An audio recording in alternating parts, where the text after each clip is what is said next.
Welcome back to Kossi's Arsenal podcast. My name is Kossi. Good morning, good afternoon, good evening, wherever you are in all parts of the world. Welcome back to the channel. Welcome back to a brand new video. These are the 6 things we learned from Arsenal 2, FC Zurich 1 in the Europa League. Now, it's a very, very bad day in the UK. Of course, the passing of Queen Elizabeth II is not the best of news. She was an Arsenal fan, and that is the bigger part of the story. She was an Arsenal fan, and as an Arsenal fan base, we pay our respects. We have really lost a very huge fan. I mean, you're not... look, there are not so many clubs that will have the Queen supporting them, a president supporting them. Of course, we do have a couple of presidents supporting Arsenal. Kagame in Rwanda, we know that. But the Queen is a special figure, or was a special figure when it comes to supporting Arsenal. So we pay our respects here on Kossi's Arsenal podcast and the Arsenal and the entire Arsenal fan base as well. Games could be called off this weekend. I don't want games to be called off, but according to what I'm hearing and what I've seen, the Football Association, the FA, believe in order to pay our respects, we will have to call games off this weekend and probably next weekend as well. Now, Arsenal Football Club is a club that is having a very good run, a very good spell. I don't want us to have a period off. I don't want games to be called off because it's just going to kill our rhythm. But again, we have to pay the respect to the Queen. There is nothing to do. If games are called off in respect, then I absolutely agree with that. So let's get into 6 things we learned from Arsenal 2, FC Zurich 1 yesterday in Switzerland. Number 1, we need more goals. I've already spoken about this, and I'll say it again until we get the goals. Now, in the summer, we were linked with strikers like Victor Osimhen. We're linked with strikers like Darwin Núñez and strikers like Alexander Isak. And the point and idea was Arsenal needed more goals. It was our point right from last season. We were not scoring enough goals. Goals were just not coming in the way we wanted. Chances were being created by the likes of Kieran Tierney, Martin Odegaard, but goals were not coming in. And I think this corresponds with my second point, which is we need to put games to bed. I think those 2 points are absolutely very, very key, and they're so similar. My problem with this Arsenal side is not playing well. The football, the identity, the way of play has now been established under Mikel Arteta, but goals are not coming in. And this is a problem that a team that sets up the way Mikel Arteta sets up his team, that's not a problem we should not, that's not a problem we should have. That's a problem that should be very, very far away from our side. And the reason is, in this Arsenal team, it is not about one striker scoring goals. It's not about one player scoring goals. It's all about, goals coming from every corner of the game, every corner of the pitch, every department of the team. And we're not seeing that a little bit more often. Against Manchester United, I thought we were so blunt in terms of creativity. Let me speak about this as well.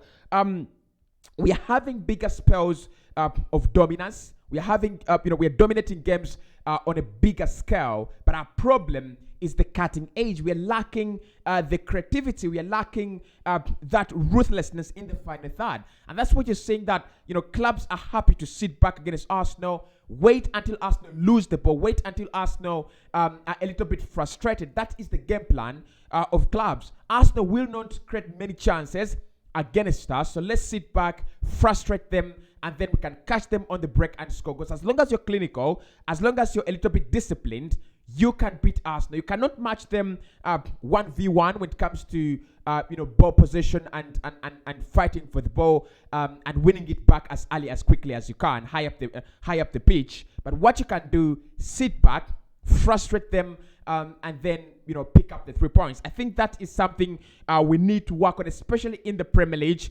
Goals win games. Goals change games. You saw it you saw it yesterday. The moment FC Zurich recorded an equalizer, the moment they scored an equalizer from the penalty spot in the second half, they were so full of belief. I thought their quality as a team is absolutely shit. They're absolutely awful, and this is with a lot of respect. They're not anywhere close to good enough to play even in this competition, in my opinion. But they started believing. They started thinking we can have a run at this Arsenal defense and cause a few problems, pick up pick up free kicks in dangerous areas, and also probably get a second penalty. And they almost did get a second penalty when Rob Holding, I think he tripped, their player in the 88th minute actually. So goals change games.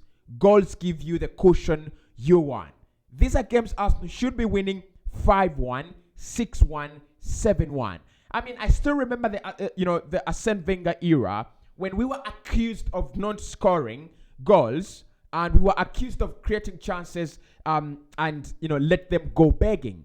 But I still remember during Arsene Wenger's reign, there were games that we won 7-0. There were games we won 7-1. There were games we won 5-0. And this is what I'm talking about here. You might not win 3-0, 3-1, 4-1 every game. But the games you have to take, the games that they're not there for the taking. You've already taken the game before it started. You just need to score goals. These are the goals we will need when we tie points with PSV and Hoven. Probably we don't, and hopefully we don't. But if we do, you will need the goal difference. And I think we are actually not yet there. We are not yet there in terms of splitting the defenses, scoring the goals. We are not yet there. I still feel Arsenal should have signed a player in the caliber of Victor Osimhen or Darwin Núñez. And I know many people do not like Darwin Núñez now because he's picked up a red card against Joachim Andersen in the Crystal Palace game. And he's also not done very well for Liverpool. But he's the profile of a striker that Arsenal are lacking. Dominant, very dominant in the air, and also very, very, self-imposing. A hungry striker that is thinking about scoring goals, just like Erling Haaland is for Manchester City. I'm not very surprised that City have decided Gabriel Jesus, who's one of the best strikers in Europe, has left, and they brought in Erling Haaland. Haaland is all about scoring goals, and that is what I think Arsenal is lacking. We lack a striker who's all about scoring goals. Edin Nketiah is not all about scoring goals. His game is not all about scoring goals. So we need to score more goals, and that will help us put games to bed. I've said that it's my second point here on the board. It's important to put games to bed. It's important to take games away from the reach of the opponent. 2-1 is not safe. 1-0 is not safe. 3-2 is not safe. I think the safe margin in football is 3-0. A difference of 4 goals, a difference of 3 goals with a defensive discipline Arsenal have, that is safe. That is that is okay, right?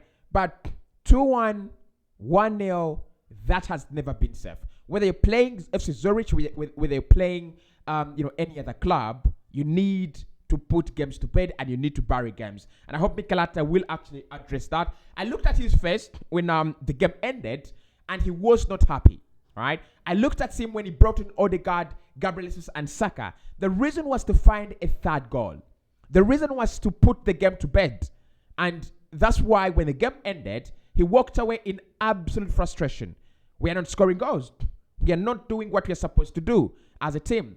And we are scoring bangers, real bangers, in training. So we need to convert the goal scored in training into competitive football. Now, my point number 3 is about Marquinhos. I think Marquinhos is another starlet, is another wonder kid, and he's going to be a star at Arsenal Football Club. We've talked about very beautiful debuts. We've talked about wonderful starts by players, especially in the Premier League, especially for Arsenal in the Europa League. The likes of Charlie Patino, the likes of Florian Balogun, the likes of Miguel Aziz, they have all come into this competition and they have written huge statements around here. I just love what Fabio Romano has tweeted today in the morning. We will have a discussion about Marquinhos. But Fabrizio said Arsenal are very happy with Marquinhos. 3.5 million euro investment. They are happy for him to be part of the long-term project. They have already discussed his future with his family, and is going to be a very, very key part in this Mikel Arteta's project.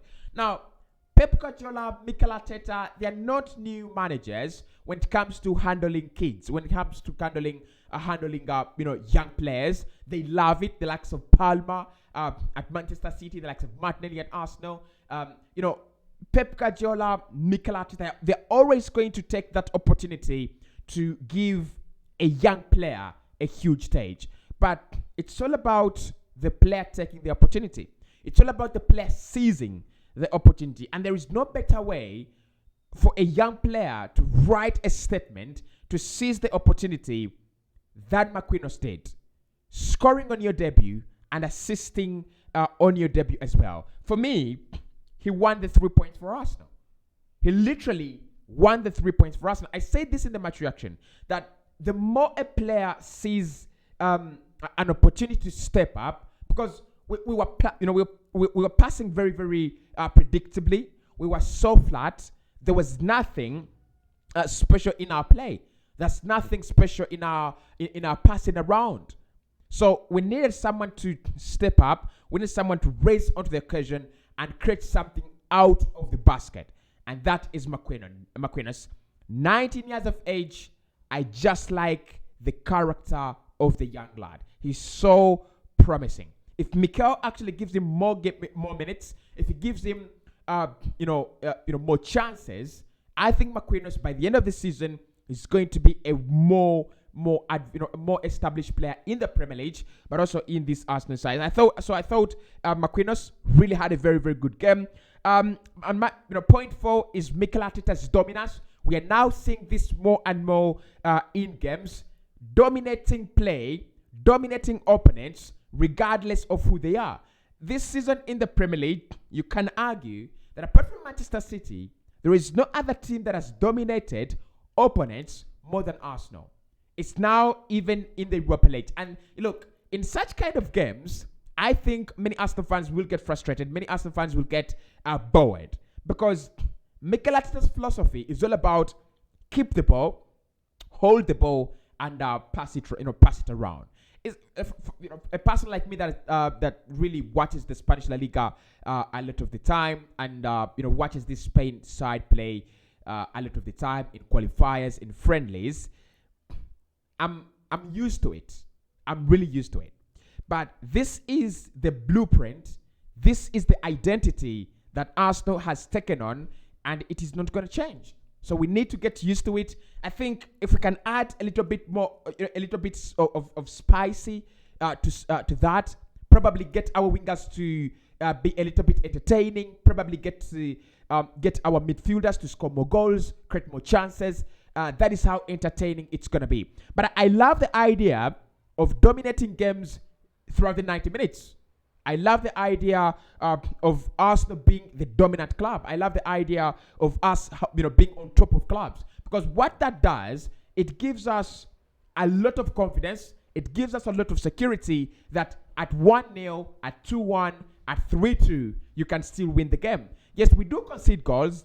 And at times, the goals we concede are very, very avoidable. But what I love about Mikel Arteta's ball, or the Arteta ball, is it gives you a lot of security. You will win games, and you will win games that you have dominated. So no one can come out and say, Arsenal won against Zurich, but they were not convincing. We were so convincing. Yes, we didn't create our chances, and we didn't take our chances when they came by, but that is our problem. That is not a problem of analysts. That problem lies within us as a club. We just need to create more chances and score more goals. So that is the identity I was demanding from Mikel Arteta. What are we trying to do? We're trying to pass the ball around and dominate clubs. We're trying to hold the ball better. We're trying to win the ball back as quickly as we can. And we're also trying to be overwhelming for opponents. And that is what we were against FC Zurich. I love that. Number 5, and this is the question I wanted to pose to you at the beginning of the video. I don't know how I forgot this. Is Granit Xhaka the most important player in Mikel Arteta's system? Is Granit Xhaka the most important player in Mikel Arteta's system? Now, it's kind of my point number 5, but it comes in form of a question. I looked at Granit Xhaka playing in that double pivot with Albert Sambelekong, and that is how he sets up. That is how he begins the game. Almost in the pivot with Lokonga. But the more the game advances, the deeper we go into the game, he almost becomes a winger. He almost becomes a forward. And why I asked whether he's the most important guy, the most important player in Mikel Arteta's system, what he does, he almost has a free roll on the left-hand side of the pitch. When you find him, when we are on the back foot, he's defending and defending solidly. When we are on the front foot, he's very high up the pitch. He's so important to Mikel Arteta. I think many of you will not realize, but if Xhaka is taken away from this team and not replaced well, Arsenal would struggle. We would really, really struggle. Because in the team right now, we don't have someone he doesn't have the pace, but he has a very big work rate. He's so hardworking. And this is all down to Mikel Arteta and the belief that he has actually injected in him. So, for me, right now, I can argue Xhaka is Mikel Arteta's most important player. And I think right now is the only player that is irreplaceable in this Arsenal side. I mean, give me another name. Give me another irreplaceable player in this Arsenal side. Apart from Gabriel Magalhaes, because naturally, you don't have someone to play in that area, right? But apart from Magalhaes, Xhaka is the other irreplaceable guy. Fabio Viera for Odegaard, Edin Ketia for Gabriel Jesus, Saka, Martinelli, those ones that are replaceable. Because Marquinhos has already shown us that without Saka, I can step up to the occasion. Smith Rowe can step in where Martinelli is not. But who steps in for Xhaka? No one. So Xhaka, for me, guys, surprisingly, he might be Arsenal's most important player, probably after Thomas Partey. And lastly, we are back in Europe and we are back to winning ways. I was desperate. You remember when I was doing my preview, I was a little bit nervous. I think most of you noticed that I was a little bit nervous. And the reason as to why I was nervous, bad spells start just like, good spells. A good spell starts by you winning a game and winning another and winning another and winning another. A bad spell starts you by dropping points and dropping other points and dropping more points and dropping further points. And that is what I was afraid of. I was afraid that we might not bounce back. I was afraid that, this whole atmosphere of we are back in Europe and we've gone to Switzerland and the match has been rescheduled to 50 miles away could actually affect us. But I'm so happy that I was wrong. We played comfortably, we dominated comfortably, and we are back to winning ways. Last 7 games for Arsenal have won 6 and lost 1. What a record. And of course, Everton is our next game. That is if football is not interfered with. Everton would be our next game on Sunday at the Emirates Stadium. If we can win that game, we are fully back on winning terms in the Premier League and also in Europe. Now, I'm not really sure if football will be cancelled on European level as well. Let's wait and see. The Premier League could be cancelled. Games in the Premier League could be called off, but games in the Europa League might stay. So there is a pocket of chance. Is it a pocket of chance? Yeah, that we might miss the Everton game, but then play against PSV Eindhoven. That is in the Europa League. If that is the case, I will definitely let you know. But for now, follow me on Twitter, Kosi Arsenal, Instagram, Kosi_19, YouTube, Kosi Arsenal Podcast, Kosi Talks Football, and 90 more.